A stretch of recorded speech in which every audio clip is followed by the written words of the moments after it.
Тылсым әлем.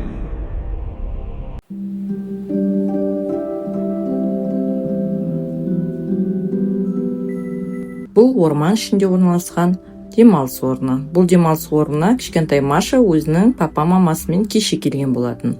Мама папасы заттарын орналастырып боламыз дегенше Машаға есік алдында ойнай тұруын сұрайды. Бірақ есіктің алдынан алысқа кетіп қалма деп айтқан болатын.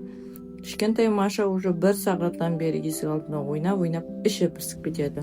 Бір мезгілде бір түрлі киініп алған бала келіп Машаның ойыншығын алып орманға қарай жөнеледі. Маша ойыншығымды қайтар деп айтса да, мүлдем ойыншығын қайтаратын түрі де жоқ. Машаның ең сүйікті ойыншығы болғандықтан, ол ұры баланың артынан жүгіреді. Қуады, бірақ жете алмайды. Түрі бір түрлі ұры бала бір көне үйдің ішіне келіп, жүгіріп келіп тығылады. Маша оның артынан қуып келіп, бірге кіріп кетеді.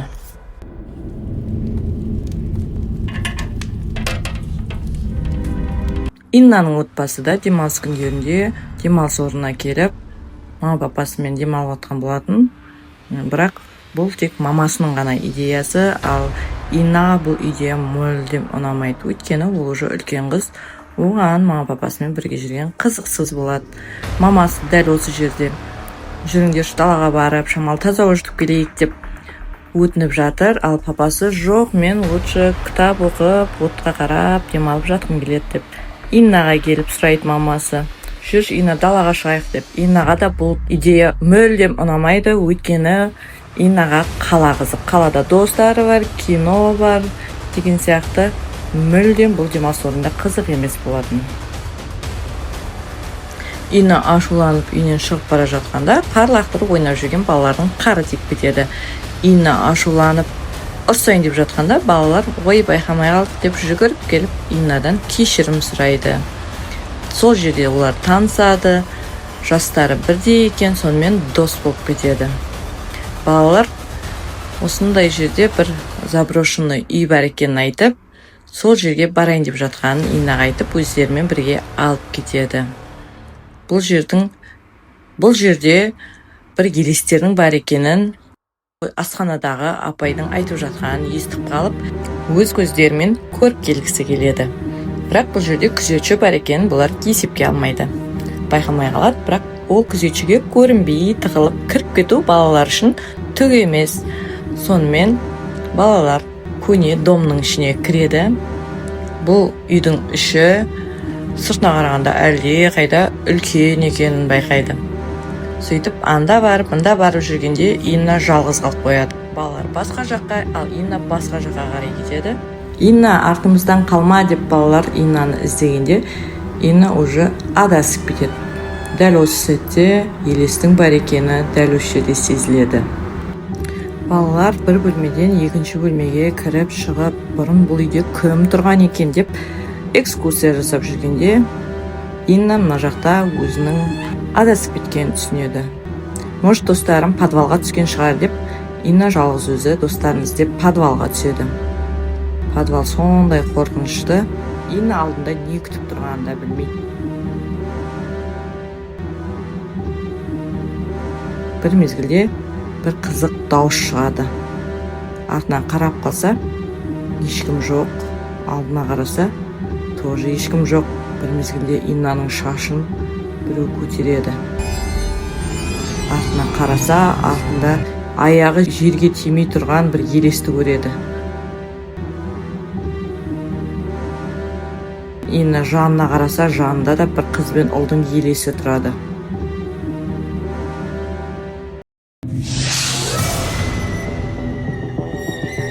Қатты қорқып шыңғырып қашқан Иннаның дауысын достары естіп қалып, алдынан шығады.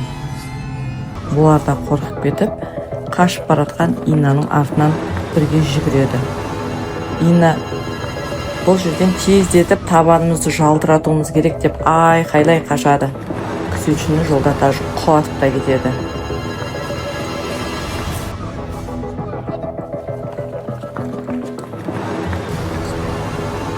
Не болғанын түсінбеген достары Иннаның артынан бірге жүгіре береді. Балалардың барлығы жүгіріп келіп, демалыс орнының қасына келіп тоқтайды. Инна үйдің ішінде подвалда не көргенін айтса да, достары оған мүлдем сенбейді. Инга үйіне қайтып оралғанда, мама папасы өте ашуланып қорқып отыр екен. Олар тергеушіге хабарласып, қызының таппай жатқанын айтады, телефонын сөніп тұрғанын айтады. Ал тергеуші Инганың папа мамасына дәл жылар сияқты демалып жатқан адамдардың күні кеше кішкентай қызының жоғалып кеткенін айтады. Ингадан осы қызды көрген жоқсың ба деп суреттерін көрсетеді. Бұл кеше ғана жоғалған кішкентай Машаның суреті. Инна, жоқ, ешқандай бұл қызды мен танымаймын, көрген жоқпын деп жауап қатады.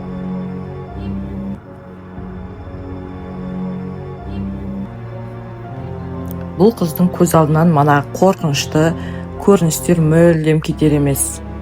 Ойланып жатқан кезде бөлмесіне жел тұрып, манағы қыз бен ұлдың елесінің жаны қайттан келіп тұр. Инга қатты қорқып шыңғырайын десе, қыз шыңғырмауын қолының ортасымен түсіндіреді.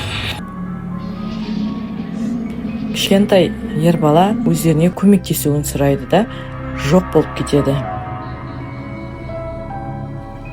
Қатты қорққан Инга уже не істерін білмей басы қатады.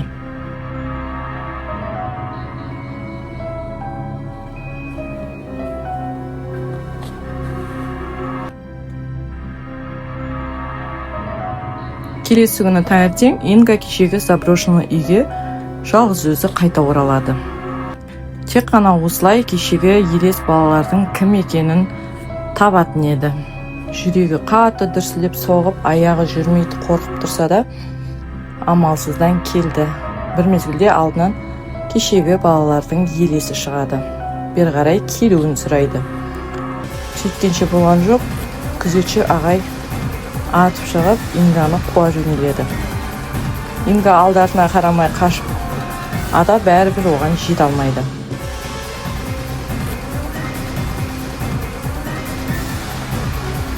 Инга орманға қарай қаша жөнеледі.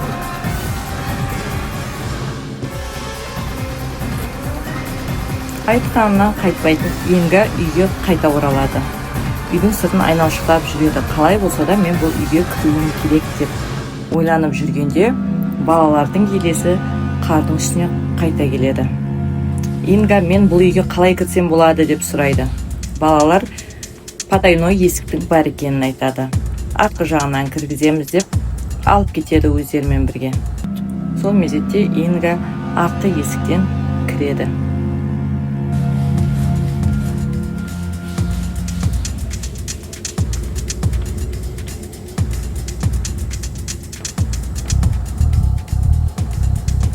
Қорқынышын жеңіп, Инга манағы зәулім үйдің ішінде жайлап жүріп келе жатыр. Ол қайда бару керек, қалай бару керек, еш нәрсе білмейді. Сол мезетте манағы екі баланың елесі алдынан шығады.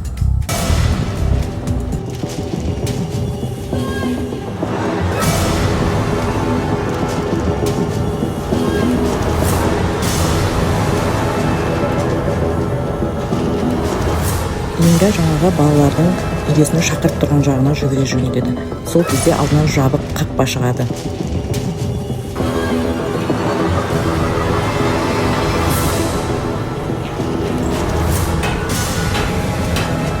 Инга есікті таспен ұрып ашады.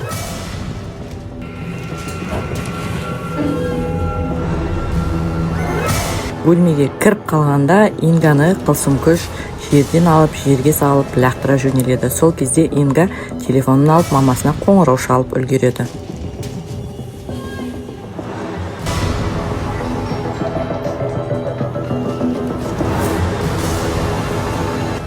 Инганың сасқалақтаған қорқан даусын естіген анасы Инганың подвалда екенін түсінеді. Сонымен связь үзіледі.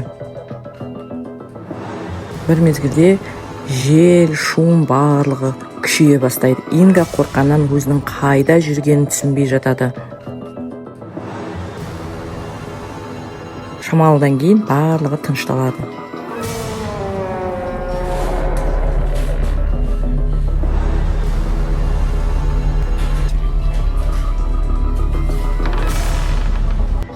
Қыз абайлап манағы елестердің көрсеткен есігіне кіреді. Адам қаңқасы мен бас сүйектерінің қасында кішкентай қыздың отырғанын көреді. Дәл осы сәтте Инга өзінің де тұтқын екенін түсінді.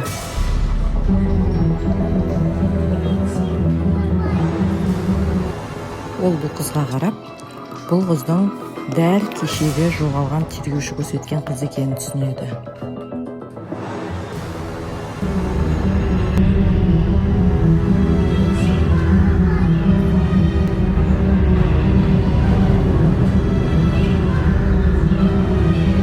Ол қолынан келгенше кішкентай Машаны жұбатуға тырысты. Оның мамасына қоңырау шалғанын айтып, және де оны уже іздеп жүргенін айтады. Қыздардың қасынан манағы балалардың елесі қайта пайда болады. Олардан бөлек тағы бір баланың отырғанын байқайды. Фонариктің жарығы тағы бір балаға түсіп тұрғанын көріп, Инга ол баланы таниды. Дәл осы бала барлық баланы осы жаққа шақырып, барлығын осы жаққа қамап қойғанын түсінеді. Және де одан сұрайды, неге бұлай барлығын жасап жүргенін. Дәл сол кезде бұл бала өзінің оқиғасын айтады.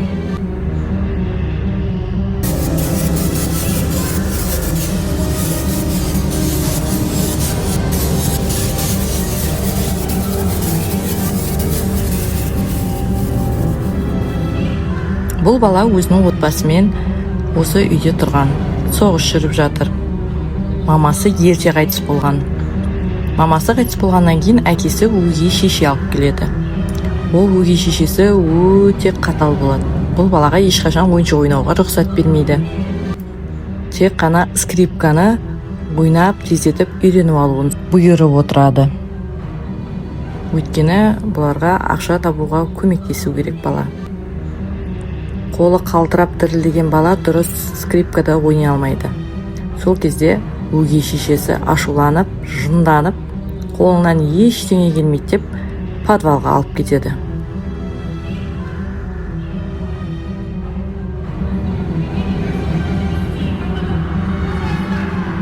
Бала қанша жерден жылап кешірім сұраса да, өгей шешесі оны босатпайды.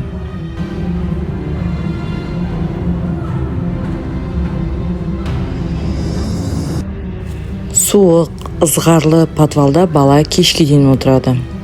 Ол қатты тоңады, ренжиді, жылайды, бірақ оны ешкім естімейді.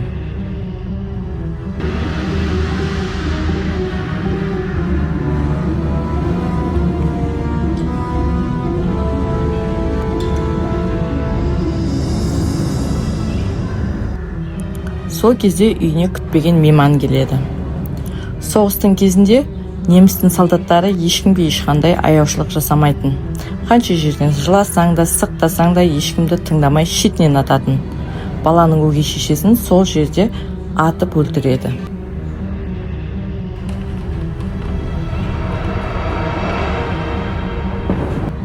Бала мылтықтың дауысын естіп, бұның артынан енді ешкім келмейтінін түсінеді.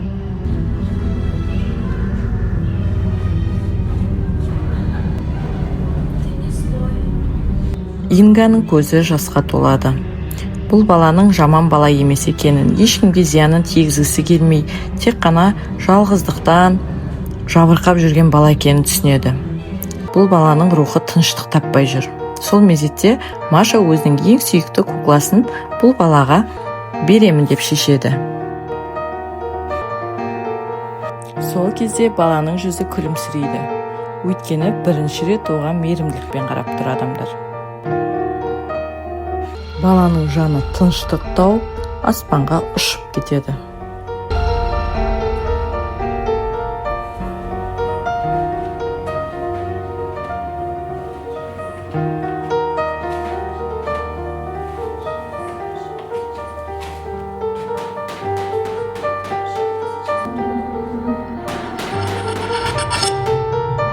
Енді бұл баланың тұтқында ұстап өлтірген кішкентай балалардың да жаны тыныштық тапты.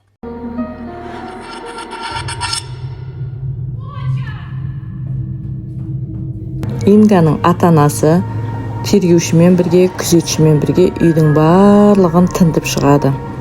Оларды таба алмай жүреді. Сол мезетте күзетшінің алдынан жарқыраған шар шығады. Ол шар айналшықтап дөңгеленіп күзетшінің жоғары жағынан өтіп ары қарай кетіп қалады. Сол кезде күзетші балаларды қайдан іздеу керектігін түсінеді.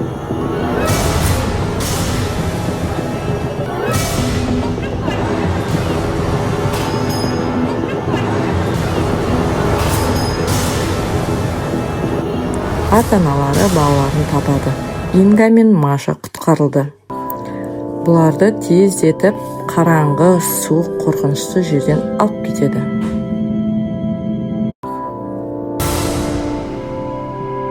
Инганың батылдығы мен Машаның мейірімділігінің арқасында енді бұл подвалда қайтыс болған балдар ешқашан елес болмайды.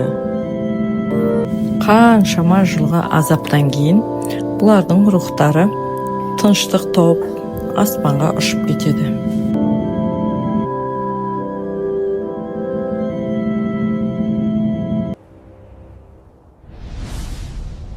Тылсым әлем.